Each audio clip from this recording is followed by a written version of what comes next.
साथियों नमस्कार, मैं doctor Anand Kumar Gupta, chest physician Balrampur अस्पताल लखनऊ। आज मैं अपने यूट्यूब चैनल डॉक्टर आनंद मेडिकल पाठशाला में एलर्जिक राइनाइटिस के सीरीज़ में आज एक नए आयाम के साथ उपस्थित हुआ हूँ। आज का टॉपिक रहेगा इम्यूनोथेरेपी, जिसका पूरा नाम है एलर्जन इम्यूनोथेरेपी AIT।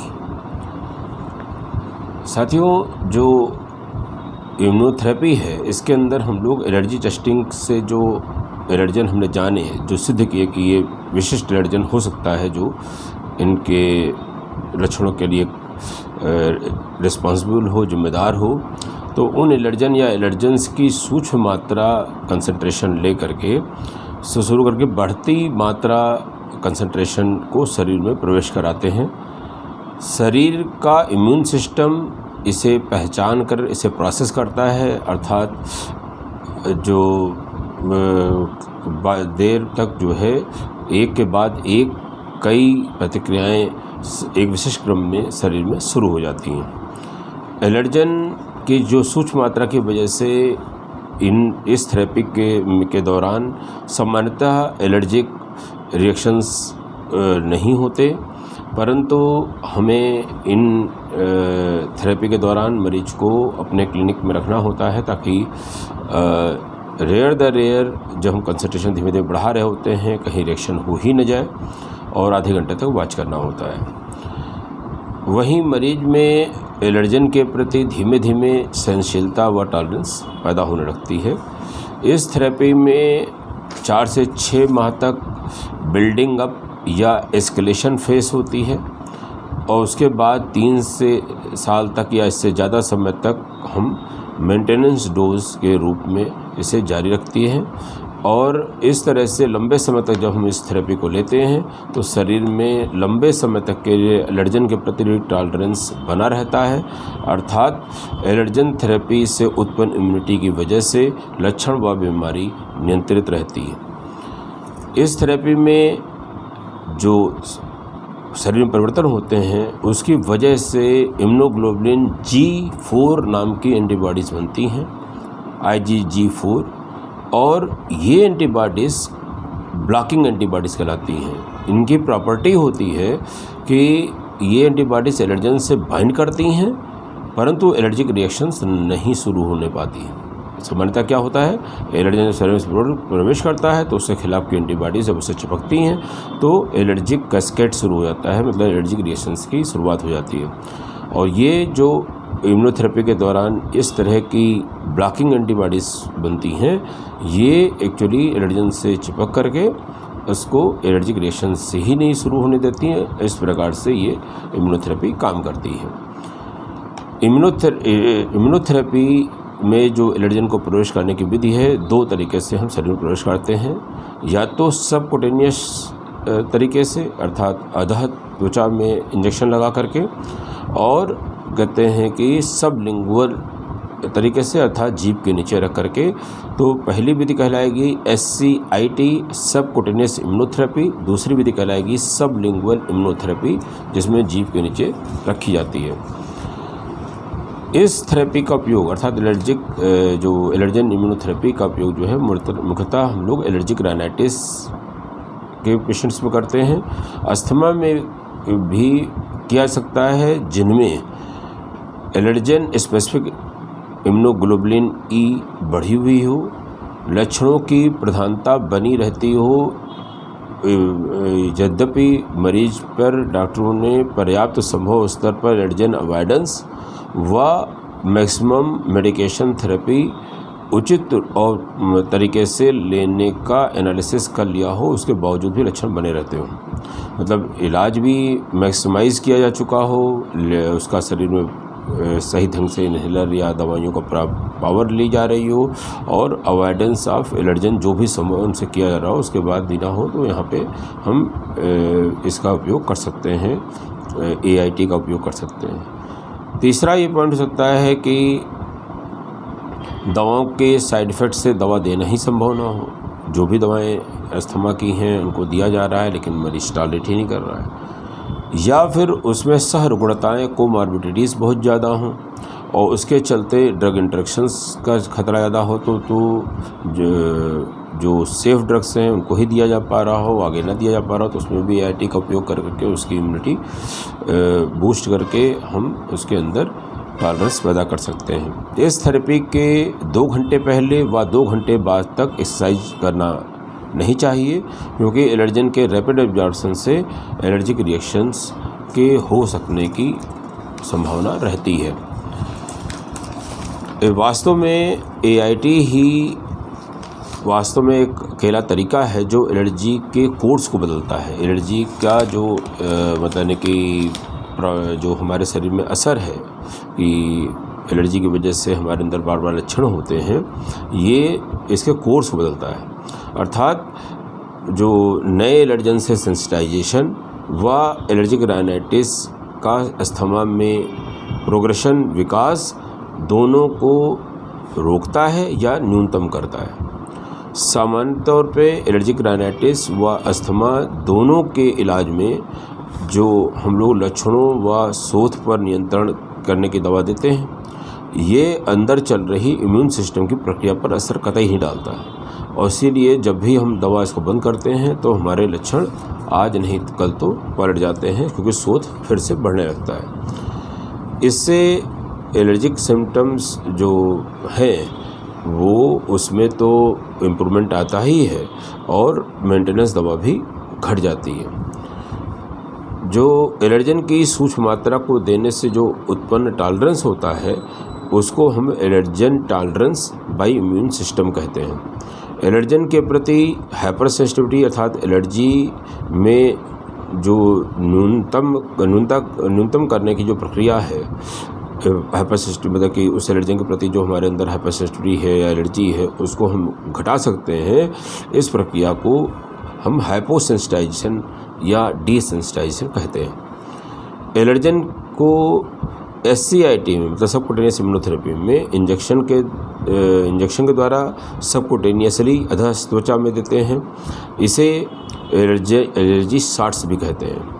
वहीं पर सबलिंगुअल इम्यूनोथेरेपी में एलर्जन को जो है ड्रॉप से या टैबलेट से जीभ के नीचे देते हैं। जैसे वैक्सीन के प्रयोग से विशिष्ट वायरस व बैक्टीरिया के खिलाफ इम्यूनिटी पैदा करके बीमारी से बचाव कर सकते हैं, वैसे ही एलर्जन की सूक्ष्म मात्रा को लंबे समय तक लेने से उत्पन्न जो इम्यूनिटी होती है उससे एलर्जी के लक्षण हमेशा नियंत्रित रहते हैं। एलर्जिक डिजीज़ हमारी नियंत्रित रहती है। अतः एलर्जन का जो हम कहते हैं कि प्रक्रिया है जो प्रयोग दे रहे हैं, एलर्जन के प्रयोग को हम इस थेरेपी में एलर्जिक वैक्सीनेशन भी कह सकते हैं। जो सामान्य तौर पे जैसा हमने पहले बताया कि हम लोग 3 से 5 साल तक मेंटेनेंस फेज़ में एस्केलेशन फेज़ के बाद देते रहते हैं। तो इससे को जब बंद करते हैं तो कुछ क्राइटेरिया है कि मरीज़ 1 से 2 साल या ज़्यादा समय से लक्षण रहित चल रहा हो, इसमें इम्यूनोग्लोबुलिन E एंटीबॉडी के स्तर में जो स्पेसिफिक एंटीबॉडी था वो जो है कम हो गया हो, IgG के स्तर में बढ़ोतरी हो गई हो, एंटीजन के कारण हिस्टामिन से मुक्त होने वाली मात्रा में कमी आई हो और लक्षणों में पर्याप्त सुधार हो। तो इस आधार पे ही हम लोग जब संतुष्ट होते हैं तो हम इसको बंद कर सकते हैं, ताकि देखा जा सके कि बिना इस थेरेपी के कितने दिन तक हमारा इम्यून सिस्टम कहते हैं कि एलर्जन के एक्सपोजर को जो हमारे बचाव के बाद भी थोड़ा बहुत होता है उसको टॉलरेट करके हमको लक्षण रहित और बीमारी नहीं बढ़ने देता है। SCIT के बारे में अब हम लोग और डिटेल जानते हैं। सबकुटेनियस इम्यूनोथेरेपी के बारे में, यही पॉपुलर भी है। इसे 1912 में 1912 में नून और फ्रीमन्स ने प्रयोग में सबसे पहले लाया था। इसमें एलर्जन की मात्रा व सांद्रता को कंसंट्रेशन को धीमे धीमे बढ़ाते हैं। सामान्यतः इन्हें सबकुटेनियसली अग्रबाहु में फोर आर्म में जोड़ों से दूर लगाते हैं। हमेशा क्लिनिक में ही जहां इमरजेंसी को मैनेज करने की व्यवस्था हो वह एलर्जन इंजेक्ट करने से वहीं पर लगाते हैं, और जहां पे एलर्जन इंजेक्ट करने के बाद आधे घंटे तक हम उसको वॉच कर सकें, ऐसी जगह पे ही हम कहते हैं कि इस प्रोसीजर को फॉलो करते हैं।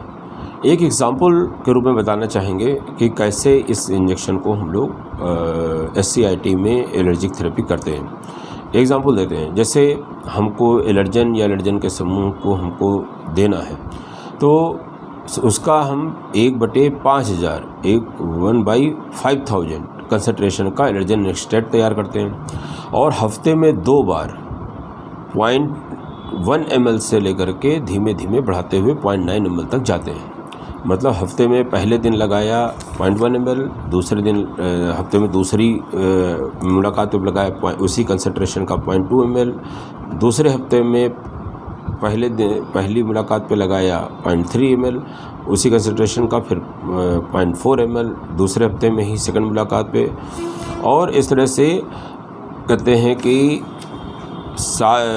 आप कंसंट्रेशन बढ़ाते जाते हैं। जब 0.9 ml 1/5000 का कंसंट्रेशन का लग चुका होता है, तो अब हम उसका कंसंट्रेशन बढ़ाते हैं 1/500 कर देते हैं, 1/500 कर सकते हैं, और अब इसका भी 0.1 ml से लेकर 0.9 ml तक हफ्ते में 2 बार करके लगाते हैं। इस तरह से 9 वीक में 18 डोजेज हम लोग की लग जाती हैं। अब आती है बात कि अगले स्टेप में 1/50 कंसंट्रेशन 1/50 का कंसंट्रेशन का हम 0.1 ml से 0.5 ml तक वीकली लगाते हैं। जब हम कंसंट्रेशन बढ़ाते हैं, अब हमारा ड्यूरेशन बढ़ जाता है, अब हम इसको जो है वीकली लगाते हैं, एक हफ्ते में एक बार 0.1 ml 1/50 का 0.1 ml एक हफ्ते में लगाया, फिर 0.2 ml अगले हफ्ते में लगाया, फिर ऐसे करते करते 1/50 का 5.5 ml तक पहुँचे। इस तरह से 5 वीक में ये डोजेस लगी।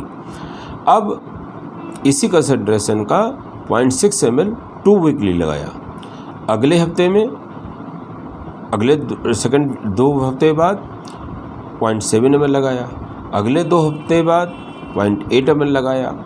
तो इस तरह से आपके जब 0.1 से लेकर 0.5 ml लगा रहे थे 1/50 का, तो आपके बीते 5 वीक्स, और जब हमने 0.6 ml 0.7 ml 0.8 ml 2 वीक पे लगाए, तो इस तरह बचते 6 वीक, तो इस तरह 11 हफ्ते और हो गए, 18 हफ्ते उधर और 18 डोजेस के 9 हफ्ते उधर, और कहते हैं कि इसके बाद 5, 6, 11 हफ्ते। इसके बाद आपके पास आ गई 1/50 की 0.8 ml डोज, और इस अंतिम डोज को मंथली इंटरवल पर आप लगाते चले जाते हैं 3 to 5 ईयर के लिए। और मोटे तौर पर SLIT में हमको ड्यूरेशन ज़्यादा रखना पड़ता है। सबलिंगुअल इम्यूनोथेरेपी में उसी प्रभाव को पाने के लिए थोड़ा ज़्यादा समय देना पड़ता है दैन SCIT के सबक्यूटेनियस इम्यूनोथेरेपी के। ऐसा आमतौर पर स्टडी में देखा गया है। ध्यान देने की बात यह है कि एलर्जिक राइनाइटिस के साथ अस्थमा होने की स्थिति में एलर्जन इम्यूनोथेरेपी शुरुआत करते समय हमको श्योर करना पड़ेगा कि अस्थमा हमारा नियंत्रित हो और पूरी थेरेपी के दौरान नियंत्रित बना रहे। इसके फ़ायदे क्या हैं? इस थेरेपी से क्या क्या फ़ायदे हैं जो SLIT में नहीं हैं? जैसे इसमें पर एलर्जिक शॉट आप एक से ज़्यादा एलर्जन को देना इसमें मुफीद होता है। इसमें कहते हैं कि आप वंस वीकली या मंथली इंजेक्शन लगाना पड़ता है शुरुआत के वीक्स को छोड़ करके, और इसके अंदर जो है जो इम्यूनिटी है वो थोड़ी अर्लियर आती है और बेहतर क्वालिटी की देखी गई है, और इसीलिए प्रेफरेबल चॉइस ऑफ इम्यूनोथेरेपी है।